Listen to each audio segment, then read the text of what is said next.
lagi dengan saya Dini Haryani dan rekan saya Putri Nurlija Murnia di acara EduTalk. Pendidikan masalahnya, EduTalk solusinya. Di sini sekarang kita akan membahas suatu hal yang sangat menarik tentunya di dalam dunia pendidikan. Ya, benar sekali.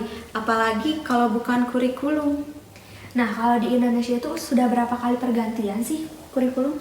Kurang lebih kehitung 11 kali ya dari rencana pembelajaran 1947 sampai sekarang ini yang gempar soal kurikulum merdeka. Mungkin banyak di luar sana, baik siswa maupun orang tuanya yang mengeluh tentang pergantian kurikulum pendidikan di Indonesia ini. Nah, jadi di sini permasalahannya apakah pergantian kurikulum itu efektif atau tidak sih? Dan bagaimana dampak terhadap kualitas pendidikan terutama di negara Indonesia? Baik, daripada kita berbincang-bincang di sini berdua, kita langsung panggil saja ya. Seseorang yang sangat identik dengan dunia pendidikan yaitu ada Ibu Seni Pajrina, SPD MPD selaku Kepala Sekolah, dan Ibu Opi sebagai perwakilan dari Kemendikbud Indonesia. Halo Ibu, apa kabar? Baik. Terima kasih sebelumnya kepada Ibu yang telah memberi kesempatan untuk berbincang di sini di acara EduTalks. Nah, seperti yang kita lihat, akhir-akhir yang sangat gempar ini dari siswa maupun orang tua siswa yang mengeluh terhadap perubahan kurikulum yang terus berangsur. Nah, bahkan mereka itu mempunyai stigma tentang ganti menteri, ganti kurikulum. Jadi bagaimana pernyataan atau pendapat dari Ibu Opi terlebih dahulu bagaimana? Menurut pendapat saya tentang pernyataan ganti menteri, ganti kurikulum ini sah-sah saja jika dikatakan oleh kalangan masyarakat atau siswa yang seperti itu. Karena pada kenyataannya memang seperti itu. Setiap pergantian menteri itu pasti berganti kurikulum. Namun jika dilihat dari sudut pandang kementerian, pada dasarnya pergantian kurikulum ini bukan semata-mata berganti seperti itu saja, namun ada aspek-aspek yang tidak terpenuhi dalam proses pendidikan. Nah, jadi kan dalam Kementerian Pendidikan ini terdapat berbagai tim yang mengatur berjalannya kurikulum ini sesuai tupoksi masing-masing. Nah, biasanya dari pergantian kurikulum ini dari tim pengevaluasi, karena di sana ada fungsi-fungsi atau aspek-aspek pendidikan yang tidak terpenuhi sehingga harus adanya pengevaluasian dari kurikulum. Nah, jadi bukan berganti kurikulum, namun pengevaluasian dari kurikulum sebelumnya menjadi kurikulum yang baru, di mana kurikulum yang baru ini dengan harapan dapat memenuhi aspek-aspek pendidikan yang tidak terpenuhi dari kurikulum yang tadi, seperti itu. Baik Ibu, terima kasih. Selanjutnya, tanggapan Ibu Seni bagaimana terkait kurikulum perubahan? Baik, jadi menurut tanggapan saya pribadi bahwa ganti menteri, ganti kurikulum itu saya setuju ya dengan pernyataannya apa yang telah disampaikan oleh Ibu Opi sendiri, bahwa ganti menteri, ganti kurikulum itu sah-sah saja apabila dinyatakan oleh kalangan masyarakat dan siswa, karena mereka tidak tahu progres seperti apa yang dikerjakan oleh pihak kementerian gitu. Nah, namun apabila pihak tenaga kependidikan yang menyatakan bahwa ganti menteri, ganti kurikulum, sebenarnya itu tidak usah mengatakan seperti itu, karena balik lagi mereka tahu sendiri kurikulum itu apa sebetulnya. Kurikulum itu adalah sebuah kebijakan yang harus dijalankan oleh tenaga kependidikan, yang dimana tenaga kependidikan itu harus profesional dalam mengolah sebuah kebijakan tersebut. Seperti itu. Jadi, dari pernyataan Ibu Opi dan Ibu Seni dapat ditarik kesimpulan bahwa perubahan kurikulum pendidikan itu sah-sah saja bila dilihat dari sudut pandang masyarakat itu sendiri.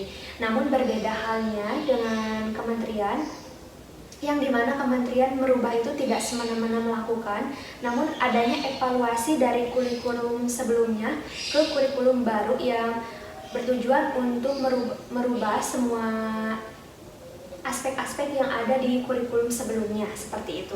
Jadi intinya untuk mengembangkan siswa-siswa yang ada di Indonesia ini lebih aktif dan lebih kreatif lagi tentunya. Ya, betul, seperti itu.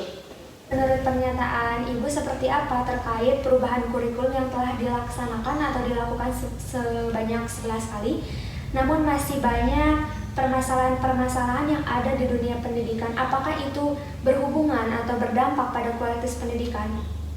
Seperti itu. Baik, mau dari saya dulu atau dari Ibu Ovi dulu? Ya, boleh. Dari saya dulu, menurut tanggapan saya sendiri, berdampak atau tidak sih terhadap kualitas pendidikan? Tapi saya akan menyinggung dulu tadi kan bertanya kurikulum itu apakah bisa menyelesaikan masalah pendidikan atau tidak, karena kan sudah bersebelas kali ya, sebanyak 11 kali gitu, tidak sedikit, tetapi masalah pendidikan masih aja terus terjadi gitu. Nah sebetulnya sih kita lihat dulu ya konteksnya apa, karena setiap permasalahan itu tidak akan langsung terselesaikan begitu saja, karena tapi banyak proses atau tahap tertentu. Karena dari perubahan kurikulum itu sendiri, tadi kan dari awal sudah disinggung ya, kalau kurikulum itu mengikuti perkembangan zaman, terus mengikuti kebutuhan pelanggan juga seperti apa, karena mungkin tugas perkembangan dari siswa itu sendiri pasti bakal berubah-ubah, karena mungkin dari pola asuhnya orang tua, bimbingan orang tua sama gurunya juga berbeda seperti itu. Lalu pertanyaan selanjutnya tadi, apakah berpengaruh terhadap kualitas pendidikan? Nah, sebetulnya yang berpengaruh itu tenaga kependidikannya, bukan kurikulumnya. Kurikulumnya hanya memfasilitasi saja atau memberi kebijakan kepada tenaga kependidikan. Oleh karena itu, tenaga kependidikan harus profesional dalam menjalankan tugasnya, seperti dalam mengajar, harus seperti apa. Karena kan tenaga kependidikan, terutama guru itu kan kualifikasinya harus S1. Selain S1, dia juga harus memiliki 4 kompetensi. Yang pertama ada kompetensi pedagogi, yaitu kemampuan dalam mengajar siswa itu seperti apa. Lalu dia juga harus profesional dalam mengajar, harus memiliki kepribadian yang baik, dan harus bisa bersosialisasi baik antar siswa, antar guru maupun antar orang tua, seperti itu.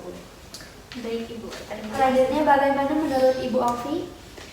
Menurut pendapat saya, permasalahan-permasalahan pendidikan itu akan terus ada ya selama pendidikan itu berlangsung. Jadi bukan berarti dengan pergantian kurikulum masalah itu akan selesai, tidak. Justru dengan munculnya evaluasi dari kurikulum sebelumnya, bisa jadi saja permasalahan-permasalahan baru itu akan bermunculan seperti itu. Nah, jadi jika dengan pernyataan kenapa sih sudah 11 kali pergantian kurikulum namun masalah pendidikan itu terus berlangsung, terus ada gitu. Justru karena pergantian itu masalah-masalah terus ada dan akan terus berevaluasi. Jadi kesimpulannya permasalahan itu akan terus ada selama pendidikan berlangsung. Nah, ini berpengaruh atau tidak ya dengan kualitas pendidikan? Nah, saya setuju dengan pendapat Ibu Seni. Jadi kualitas pendidikan itu bukan ditentukan oleh kurikulum, namun kualitas dari pengajar itu sendiri, guru. Nah, jadi kualitas pendidikan itu ditentukan oleh bagaimana sih guru itu mau atau ada keinginan untuk memperbaharui terus-menerus skill yang dia miliki dari satu waktu untuk terus mengembangkan seperti itu. Jadi kualitas pendidikan itu ditentukan oleh tenaga pendidikan itu sendiri. Setuju dengan pendapat Ibu Seni.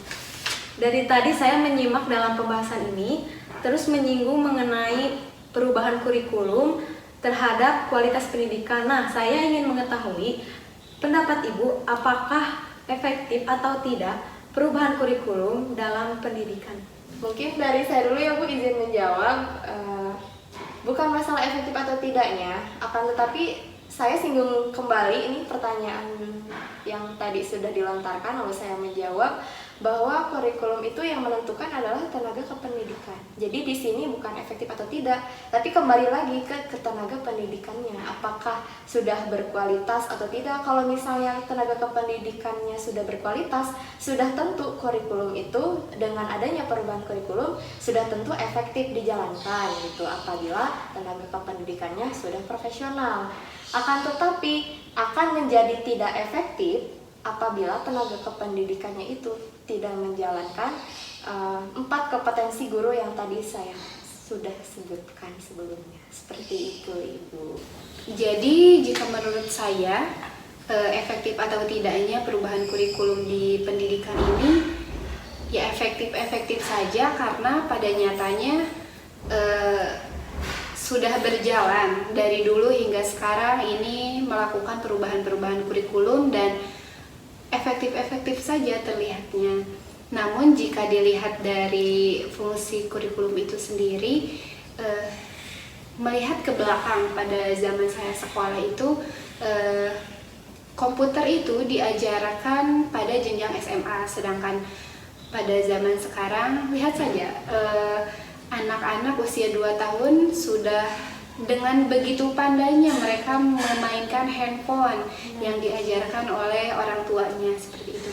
Nah, jadi dari perubahan pola pikir mereka pun tentunya sudah berjalan dari zaman ke zaman itu.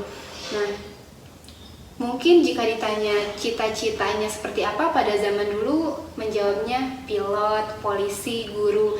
Tapi zaman sekarang anak-anak sudah mulai berkembang, mau mengembangkan pikirannya. Seperti apa sih cita-cita kamu ketika besar nanti? Mungkin mereka akan menjawab menjadi arsitek, animator yang tidak kita ketahui pada zaman dulu karena minimnya teknologi pada saat itu, seperti itu. Jadi dari pernyataan yang telah dilontarkan dari Ibu Ovi dan Ibu Sandy dapat kita simpulkan bahwa suatu perubahan di dalam dunia pendidikan itu efektif, yaitu sesuai dengan perkembangan zaman itu sendiri. Jadi ada beberapa faktor yang mempengaruhi perubahan kurikulum itu seperti dari tenaga guru, dari siswanya, dari orang tuanya, maupun dari pihak sekolah itu sendiri. Seperti itu. Terima kasih kepada Ibu Ovi dan Ibu Seni telah meluangkan waktunya di tengah-tengah kesibukan. Semoga apa yang dipaparkan bisa mengubah stigma masyarakat terhadap perubahan kurikulum di dalam pendidikan. Baik, terima kasih Ibu Ovi dan Ibu Seni. Semoga ilmu atau pernyataan-pernyataan yang disampaikan menjadi lebih bermanfaat lagi tentunya. Terima kasih Ibu. Selamat siang. Wah, luar biasa sekali dari pemaparan yang telah disampaikan oleh Ibu Seni dan Ibu Ovi terkait perubahan kurikulum ya. Iya, betul sekali, sangat mengesankan. Mungkin cukup sekian episode kali ini. Saya Putri Raja Kurnia. Saya Dini Haryani, pamit undur diri. Selamat siang dan sampai jumpa.